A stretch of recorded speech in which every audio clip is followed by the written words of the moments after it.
Hello students, आज का topic है electric field eight A point on equatorial line.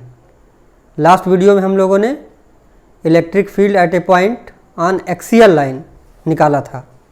ठीक है, उम्मीद करते हैं आप उसको अच्छे से कर लिए होंगे। नहीं किए हैं तो उसको ज़रूर कर लीजिए। ठीक है, उसके बाद तब इस वीडियो पर आइए। ओके, आइए देखते हैं। तो electric field at an equatorial point of a dipole. तो सबसे पहले तो यहाँ आपको ये पता होना चाहिए व्हाट इज़ इक्वेटोरियल पॉइंट। हमने आपको बताया था एक्सियल पॉइंट और इक्वेटोरियल पॉइंट के बारे में। इक्वेटोरियल पॉइंट का मतलब होता है the point lying on the bisector line of the dipole.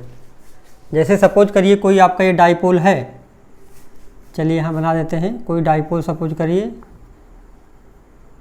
-q + q ये चार्ज है, इसका नाम हम A दे रहे हैं और ये B है। ठीक है, तो इसका इक्वेटोरियल पॉइंट का मतलब है इसके बीचों बीच से, मिड पॉइंट से, चलिए O मान लिया हमने, और यहाँ से एक परपेंडिकुलर लाइन ड्रा करिए। ये लाइन आपका 90 डिग्री होगा। तो इस लाइन को हम लोग बोलेंगे इक्वेटोरियल लाइन। अब इस इक्वेटोरियल लाइन पर आपको कोई पॉइंट लेना है, यही आपका टॉपिक है। Electric field at an equatorial point मतलब the point lying on the bisector line of the dipole, जो इसके मिड पॉइंट से और 90 डिग्री बनाती हुई जा रही है। सपोज कर लिया हमने एक पॉइंट यहाँ P है, हम मान लेते हैं कि इस P पॉइंट पर हम नेट इलेक्ट्रिक फील्ड निकालना चाहते हैं। ठीक है, तो क्या लिखेंगे पहले description. Let us consider a dipole consisting of charges -q and +q and separation is 2a and separation between the two charges 2a। इसका मतलब यहाँ से यहाँ के बीच की डिस्टेंस a हो जाएगी, ये मिड पॉइंट है और ये भी a हो जाएगा। And A point P having distance r, ये डिस्टेंस हमने r ले लिया, एक पॉइंट P लिया, डिस्टेंस कितनी है उसकी O पॉइंट से r, और इसी पॉइंट पर हम नेट इलेक्ट्रिक फील्ड निकालना चाहते हैं। ठीक है, डिस्क्रिप्शन आप लिख लेंगे। Let us consider a dipole consisting of charges -q and +q and separation between them is 2a and we want to find out electric field at any point P on its equatorial line at distance r from it। ठीक है, ये आपका description हो गया। अब यहाँ ध्यान से देखिए, अब यहाँ आपको सुपरपोजिशन प्रिंसिपल का यूज़ करना पड़ेगा। इस पॉइंट पर अगर आपको इलेक्ट्रिक फील्ड निकालनी है तो इसके सराउंडिंग में आपको दिखाई पड़ रहा है एक चार्ज यहाँ -q है और यहाँ एक चार्ज +q है। तो ये दोनों चार्ज अपना इलेक्ट्रिक फील्ड इस P पॉइंट पर बनाएगा। ठीक है, तो उसकी डायरेक्शन पहले देखते हैं, फिर मैग्नीट्यूड निकालते हैं। तो यहाँ जिस पॉइंट पर इलेक्ट्रिक फील्ड निकालना होता है, हमने आपको बताया था वहाँ पर एक टेस्ट चार्ज हम स्मॉल प्लेस कर देंगे +q0। तो यहाँ लिखने की ज़रूरत नहीं, हमने मान लिया कि यहाँ +q0 चार्ज है। तो सेंटर टू सेंटर आपका फोर्स लगता है, तो यहाँ से इसको मिला दिया हमने। चलिए हम यहाँ लिख भी देते हैं, मान लीजिए आपका ये +q0 चार्ज है। ठीक है, इस P पॉइंट पर जो हमारा है ये P पॉइंट, इस पर क्या है +q0। ठीक है, चलिए अभी ये कटेगा, यहाँ लिख दीजिए ये P पॉइंट है आपका और इस पर क्या चार्ज हमने रखा है +q0, ये टेस्ट चार्ज। ठीक है, अब ध्यान से देखिए -q और ये +q0 जिस पॉइंट पर हमें इलेक्ट्रिक फील्ड निकालना है, तो ये इसको क्या करेगा, अट्रैक्ट करेगा। तो फोर्स की ही डायरेक्शन में इलेक्ट्रिक फील्ड लगता है। इसका मतलब इसका इलेक्ट्रिक फील्ड अगर हम मान लें the electric field at point P due to charge -q। चलिए यहाँ लिखते हैं पहले हम, पहला हमारा यही पॉइंट रहेगा, electric field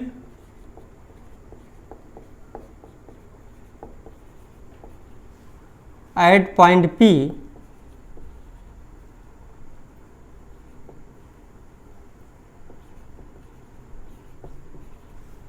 due to charge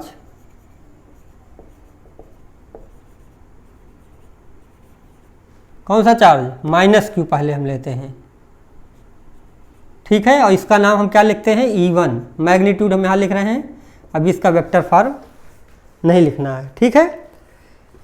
तो इस E1 का जो डायरेक्शन होगा क्या होगा, माइनस है ये, इस प्लस क्यू नॉट को अट्रैक्ट करेगा तो E1 की डायरेक्शन हमारी इधर होगी,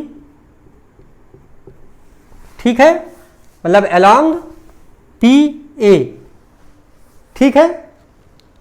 तो यहाँ पर इसका मैग्नीट्यूड क्या होगा, हम जानते हैं इलेक्ट्रिक फील्ड कैसे निकालते हैं।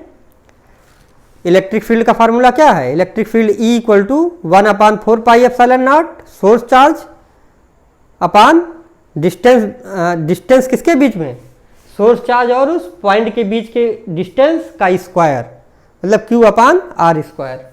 चलिए लिखिए, तो E इक्वल टू आपका होगा 1/4 pi epsilon naught, source charge आपका क्या है, यहाँ माइनस क्यू है लेकिन हमको आपको मैग्नीट्यूड लेना है, तो Q अपान डिस्टेंस, कौन सी डिस्टेंस, जहाँ पर ये चार्ज है और जिस पॉइंट पर हम इलेक्ट्रिक फील्ड निकालना चाहते हैं, कहने का मतलब AP का स्क्वायर, ये आपका मैग्नीट्यूड आ गया, ठीक।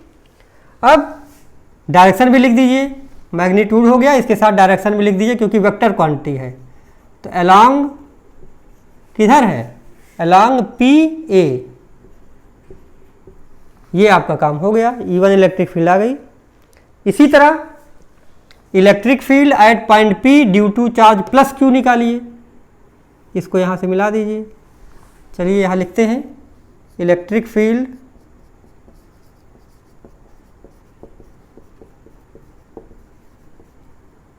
Eight point P due to charge plus Q, ठीक है। और इसका नाम हम ले लेते हैं E2, ठीक है। चलिए इसका नाम लेते हैं हम E2। चलिए ध्यान से देखिए, अब E2 की डायरेक्शन पता करिए पहले, इस प्लस Q यहाँ पर इस पॉइंट पर निकालना है, तो टेस्ट चार्ज हमारा प्लस Q नॉट है, तो ये पॉजिटिव को रिपेल करेगा, तो ये आपकी डायरेक्शन होगी इधर, ये आपका हो जाएगा E2, ठीक है। अब इसका मैग्नीट्यूड बताइए जरा, इसका मैग्नीट्यूड आपका हो जाएगा 1/4 pi epsilon naught Q source charge और अपान डिस्टेंस BP का स्क्वायर। इसकी डायरेक्शन क्या होगी, अलोंग BP, ये आपका आ गया, ठीक है। अब E1 और E2 की वैल्यू आपने निकाल लिया, ओके, ये बात समझ में आ गई होगी। अब जरा यहाँ पर देखिए AP और BP की वैल्यू आप निकाल लीजिए, यहाँ पर चलिए हम लिख देते हैं इधर।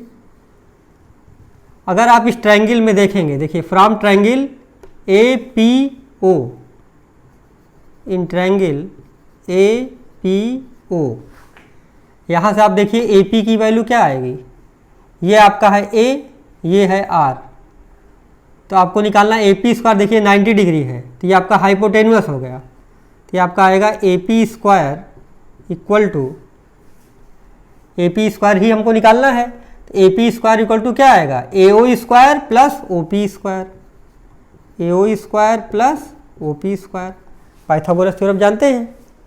अब यहाँ से देखिए AP स्क्वायर की वैल्यू आपकी आ जाएगी AO स्क्वायर, AO स्क्वायर क्या है, A square plus OP square, OP square क्या है, R स्क्वायर, ये आपकी AP स्क्वायर की वैल्यू आ गई।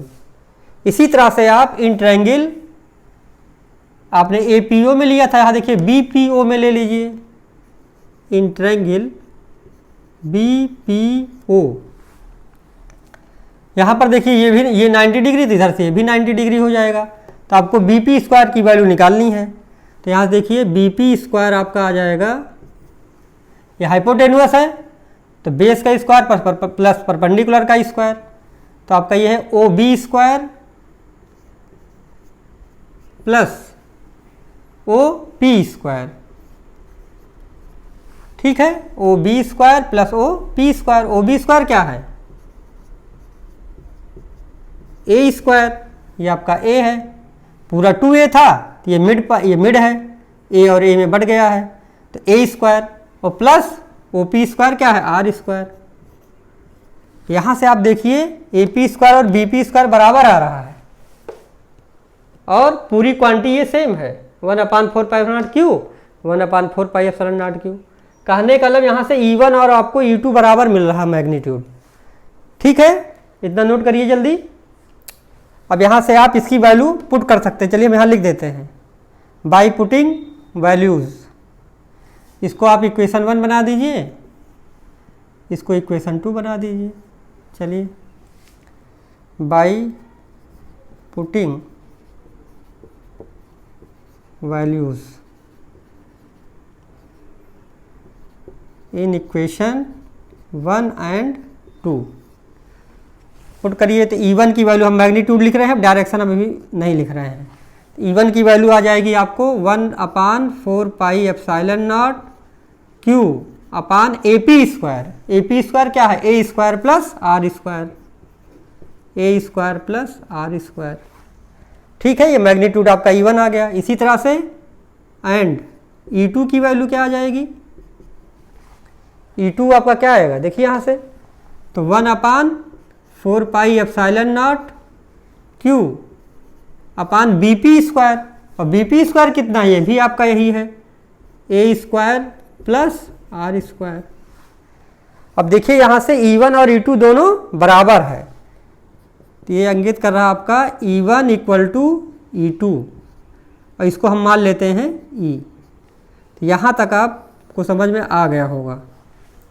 जो इलेक्ट्रिक फील्ड आपकी इस P पॉइंट पर बन रही है, E1 और E2, ये दोनों क्या हैं, बराबर हैं। डायरेक्शन अलग अलग है लेकिन इसका मैग्नीट्यूड क्या है, सेम है। चलिए, अब इसको अगर यहाँ पर ध्यान से देखिए, ये अगर आपका ये बाइसेक्टर लाइन है, बाइसेक्टर लाइन है तो यहाँ पे देखिए AP और BP, आपका देखिए AP स्क्वायर BP स्क्वायर बराबर, सब AP इक्वल टू BP है। वैसे भी तो यहाँ पर आपको क्या है, AP इक्वल टू BP। अगर दो साइड बराबर है किसी ट्रायंगल में, दो ट्रायंगल में अगर देखिए आप, ट्रायंगल APO और ट्रायंगल BPO में AP और BP बराबर है, तो बराबर साइड के सामने का, अब देखिए आप ये ट्रायंगल अगर आप इसको पूरा देखें APB में, देखिए APB, ये AP और आपका BP बराबर है। चलिए यहाँ लिख देते हैं in triangle APB, AP equal to BP है, मतलब ये साइड और ये साइड क्या है, बराबर है। इसका मतलब बराबर साइड के सामने का एंगल भी बराबर होगा, इसको हम थीटा मान लेते हैं, तो ये एंगल भी थीटा हो जाएगा। ये बात आपको समझ में आ गई होगी। तो एंगल आपका PAO और एंगल PBO ये दोनों बराबर है, क्योंकि इक्वल साइड के सामने का एंगल इक्वल होता है। ठीक है, अब आप ध्यान से देखिए, ये जो आपका आउटर एंगल है, ये आपको पता होगा किसी ट्रायंगल का जो आउटर एंगल होता है वो अपने सामने के इनर एंगल के सम के बराबर होता है। कहने का मतलब अगर हम इसका कोई नाम रख दें AP, चलिए इसका नाम हम C रख दे रहे हैं, APC, तो एंगल APC, यहाँ पर भी एक पॉइंट रख दीजिए, चलिए इसको हम दे रहे हैं D, इस पॉइंट का नाम हमने क्या दिया, D। चलिए, तो चाहे एंगल कहिए APC, चाहे कहिए एंगल DPO, यहाँ से आप लिख दीजिए यहाँ पर एंगल DPO क्या होगा, ये 2 थीटा होगा, क्योंकि जो आउटर एंगल है अपने सामने के दोनों इनर एंगल के सम के बराबर होता है, ये हम जानते हैं। तो एंगल DPO क्या आ गया, DPC है, ये DPC, एंगल DPC। ठीक है, ये 2 थीटा आ गया दोनों के बीच का एंगल। अब हमें क्या करना है, हमें इसी दोनों इलेक्ट्रिक फील्ड का E1 और E2 जो आ रहा है यहाँ पर, E1 वेक्टर और E2 वेक्टर, इसी का रिजल्टेंट निकाल लेंगे तो हमें ई नेट मिल जाएगा। तो कहने का मतलब इसी का हमें वेक्टर सम करना है, तो पैरेललोग्राम लॉ लगा देंगे तो हमारा आ जाएगा। तो यहाँ से कैसे लगाएंगे, एक्चुअल में देखिए ऐसे ही आपको दिखाई पड़ रहा है, ये दोनों E1 इक्वल टू E2 है, इसका मतलब है कि जो रिजल्टेंट है इसके बीचों बीच से जाएगा। रिजल्टेंट क्या होगा, इसके बीचों बीच से जाएगा। ऐसे क्यों ऐसा जाएगा, क्योंकि E1 और E2 बराबर है, तो बराबर है तो 2 थीटा को डिवाइड करेगा, मतलब ये भी थीटा होगा और ये भी थीटा आएगा। देखिए ये पैरेलल लाइन आएगी, ए बी के ये पैरेलल लाइन आएगी ऐसे। अब इसको आप यहाँ से ऐसे बना के आप पैरेललोग्राम कंप्लीट कर सकते हैं। ठीक है, अब पैरेललोग्राम लॉ लगा देंगे, हमारा पूरा एंगल आ जाएगा। पूरा कितना एंगल है, 2 थीटा। अब डायरेक्शन भी आपको यहाँ पता चल रही है। अब देखिए इक्वेटोरियल लाइन पर डायरेक्शन क्या है, यहाँ से अगर आप देखेंगे डाइपोल मोमेंट की डायरेक्शन किधर होती है, -q2 + q, तो आपका P इधर है, और आपका जो नेट इलेक्ट्रिक फील्ड है ई नेट वो किधर आ रहा है, opposite to the dipole moment, opposite to the dipole moment. अभी इसको हम लोग यूज़ करेंगे। चलिए तो नोट कर लीजिए, फिर करते हैं। नोट करिए जल्दी।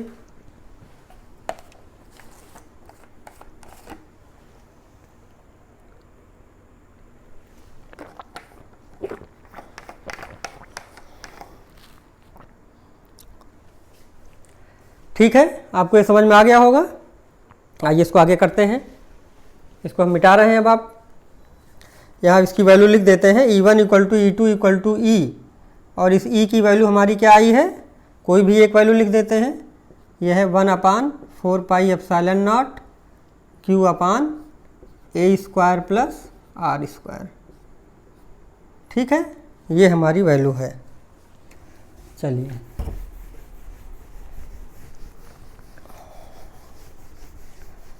इसमें आपको बहुत ही ध्यान से करना है, कुल मिला के सुपरपोजिशन प्रिंसिपल लगाना है। इसको अगर एक न्यूमेरिकल की तरह ट्रीट करेंगे तो आपको ज़्यादा आसानी से समझ में आ जाएगा। हमें करना क्या है, हमें इस P पॉइंट पर नेट इलेक्ट्रिक फील्ड निकालना है। तो दो चार्जेज हैं, तो दोनों का अलग अलग हम इलेक्ट्रिक फील्ड निकाल करके वेक्टर सम कर देंगे। अब हमारे पास E1 और E2 की वैल्यू आ चुकी है, दोनों के मैग्नीट्यूड सेम है और उसकी वैल्यू इतनी है। अब यहाँ से हमने आपको ये भी समझा दिया कि जो ये थीटा एंगल है ये भी थीटा ही बनाएगा। कहने लगे इसकी डायरेक्शन क्या होगी, ई नेट की डायरेक्शन होगी opposite to the dipole moment. ठीक है, अभी इसका हम यूज़ बाद में करेंगे जब वेक्टर फॉर्म में इसका लिखेंगे। चलिए अब आपका अगर हमें नेट निकालना है, E1 और E2 पता है, पैरेललोग्राम यहाँ लगाते हैं।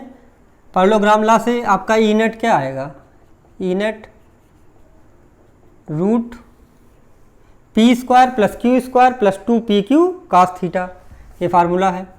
मतलब E1² + E2² + 2E1 E2 cos theta. cos theta क्या है, E1 और E2 के बीच का एंगल, E1 और E2 के बीच का एंगल कितना है, ये 2 थीटा है। थीटा इधर है, थीटा इधर है, मतलब 2 थीटा है।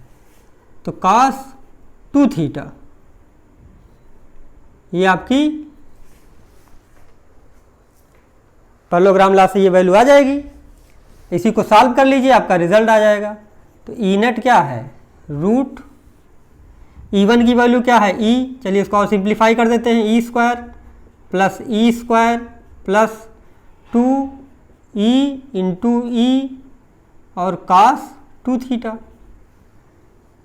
इसको और सॉल्व करिए तो ई नेट आपका आ गया रूट 2E² प्लस यहाँ भी आ जाएगा 2E² cos 2 थीटा।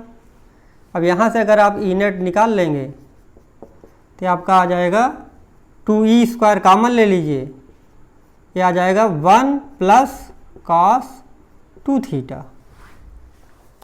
ठीक है, अब आप लोग ट्रिग्नोमेट्री में पढ़ चुके हैं, जो 1 + cos 2 थीटा है वो क्या होता है, 1 + cos 2 थीटा = 2 cos² थीटा। ये आप लोग जानते हैं, cos 2 थीटा = 2 cos² थीटा -1, या कहिए 1 + cos 2 थीटा = 2 cos² थीटा। यहाँ वैल्यू पुट कर दीजिए तो आपका आ जाएगा ई नेट = रूट 2E² और 1 प्लस cos 2 थीटा क्या आ जाएगा 2 cos स्क्वायर थीटा। अब इसको अगर आप सॉल्व करेंगे तो ई नेट की वैल्यू आ जाएगी √4 E square cos square theta, या कहिए आपका ई नेट आ गया 2 ई cos थीटा। हमारा जो ई नेट आया वो क्या आ गया 2 ई cos थीटा। अब सॉल्व हो गया, बस ई की वैल्यू रख दीजिए और cos थीटा की वैल्यू निकाल के रख दीजिए, ठीक है, आंसर आ जाएगा। इसको नोट कर लीजिए यहाँ तक। इसको हम इधर मिटाते हैं, चलिए यहाँ मिटा देते हैं। ये 1 प्लस cos 2 थीटा क्या था 2 cos स्क्वायर थीटा, ठीक है।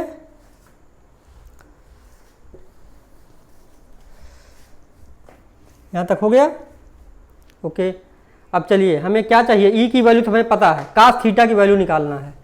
चलिए यहाँ से cos थीटा की वैल्यू निकाल लीजिए, किसी भी ट्रायंगल से निकाल लीजिए। चलिए in triangle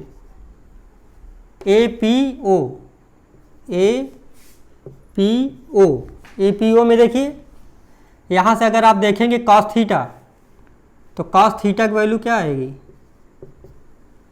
base upon hypotenuse. तो बेस कितना है a upon hypotenuse. AP square की वैल्यू आपने निकाला था, क्या निकाले थे a square plus are square. तो AP क्या आ जाएगा √a square plus are square, तो √a square plus are square. वैसे भी देखिए AP क्या आएगा √a square plus are square से पाइथागोरस थ्योरम लगा देंगे, ठीक है। तो cos थीटा आपका आ गया a अपान √a स्क्वायर और प्लस आर स्क्वायर। एक्चुअल में जो इसकी वैल्यू है √a square plus are square है, ठीक है। अब वैल्यू रख दीजिए इसमें डायरेक्ट, आपका आंसर आ जाएगा। अब इसको मिटा देते हैं, नोट हो गया होगा आपका। चलिए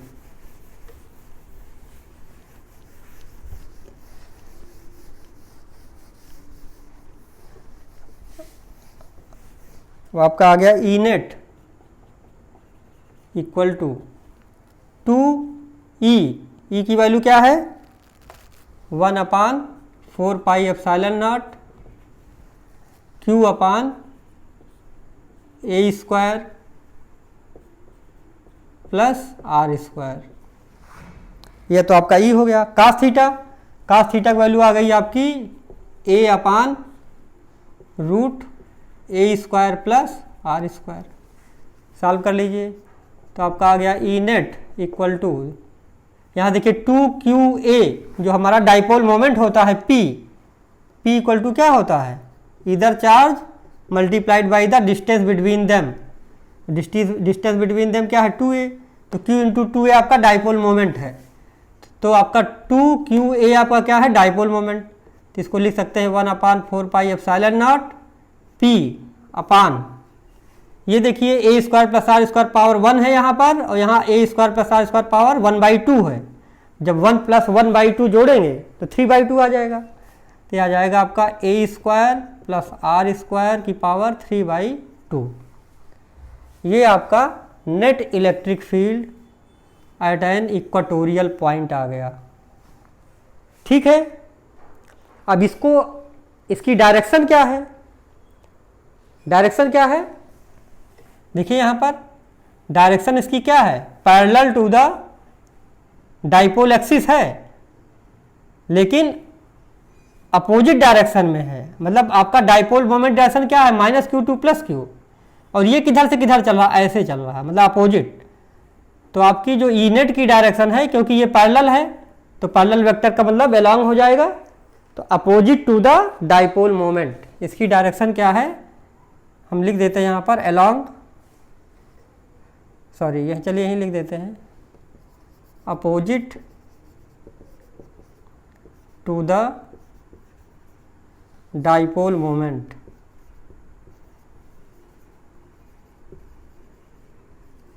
ठीक है, कहने का मतलब आप इसको ऐसा कह सकते हैं -p कैप। p कैप क्या है, वेयर p कैप क्या है unit vector from -q2 + q, और लेकिन इसकी डायरेक्शन क्या है इस डायरेक्शन में है, तो इसका मतलब माइनस होगा यहाँ पर, minus P cap.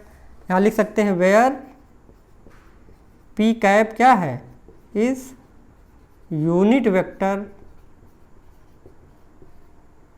along minus Q two plus Q. ठीक है, ये है। चलिए अब इसको अब वेक्टर फॉर्म में हम लिख देते हैं। तो वेक्टर फॉर्म में अगर आप लिखेंगे ई नेट को, तो ई नेट वेक्टर लगाएंगे तो क्या होगा, इसका मैग्नीट्यूड और प्लस उसके साथ आप यूनिट वेक्टर जोड़ेंगे। तो मैग्नीट्यूड हमारा क्या है, दिस, तो आपका मैग्नीट्यूड हो गया 1/4 pi epsilon naught p upon a square plus are square की पावर 3/2, और इसके साथ क्या लगेगा, डायरेक्शन, डायरेक्शन क्या है, minus P cap, minus P cap. ठीक है, अब इसको ऐसे भी लिख सकते हैं, इक्वल टू माइनस आप पहले कर दीजिए, तो minus 1/4 pi epsilon naught p upon a square plus are square की पावर 3/2, और इसके साथ क्या हो जाएगा, पी कैप। ठीक है, ये आपका फाइनल फार्मूला आ गया। आइए इसी समय स्पेशल केस कर लेते हैं।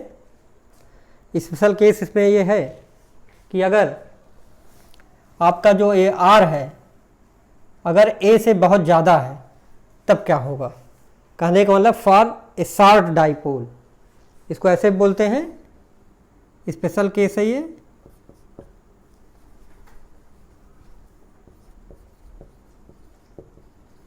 Special case for a short dipole. हम लोगों ने शार्ट डाइपोल एक्सियल लाइन में भी किया था। इसका मतलब हमारा जो आर है ये ग्रेटर देन ए होगा। अगर ये आर ए से बहुत ज़्यादा है, तो यहाँ ध्यान से देखिए, अगर आर ए से बहुत ज़्यादा होगा तो क्या होगा, ए को हम लोग निगलेक्ट कर सकते हैं। तो अगर इसको निगलेक्ट करेंगे तो क्या फार्मूला बन जाएगा, ई नेट।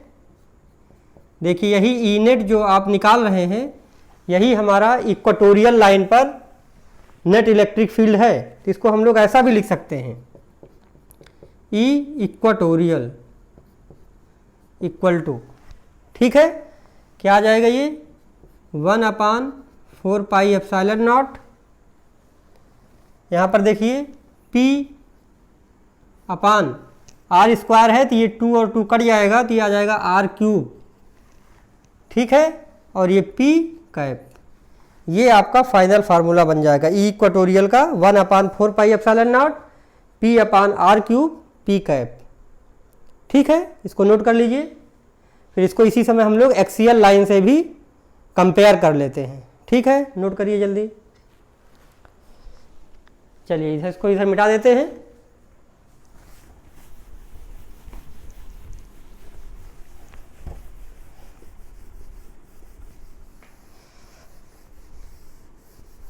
देखिए हम लोगों ने एक्सियल लाइन में क्या पढ़ा था, ई एक्सियल।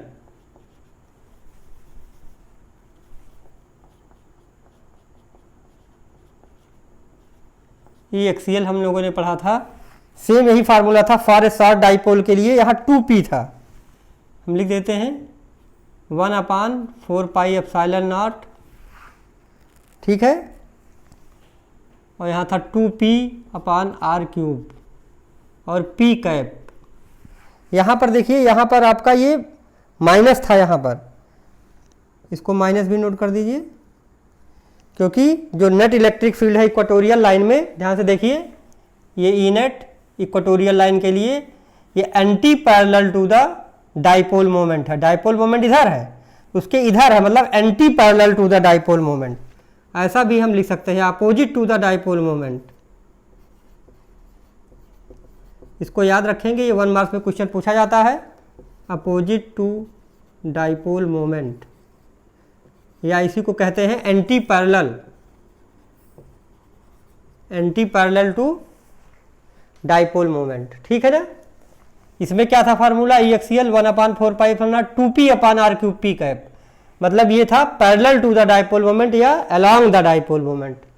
अगर इसका हम लोग स्केलर फॉर्म लिखें तो स्केलर फॉर्म में क्या आएगा, चलिए स्केलर फॉर्म लिख देते हैं। तो ई एक्सीएल आपका आया था स्केलर फॉर्म, यही आपका है मॉड और उसके साथ यूनिट वेक्टर, कहने का मतलब ये 1/4πε02p/r³, ये है। इसी तरह ई इक्वाटोरियल का मैग्नीट्यूड क्या होगा, ये होगा, ये तो डायरेक्शन है, माइनस पी का मतलब opposite to the dipole moment है, तो ये है आपका 1/4πε0p/r³।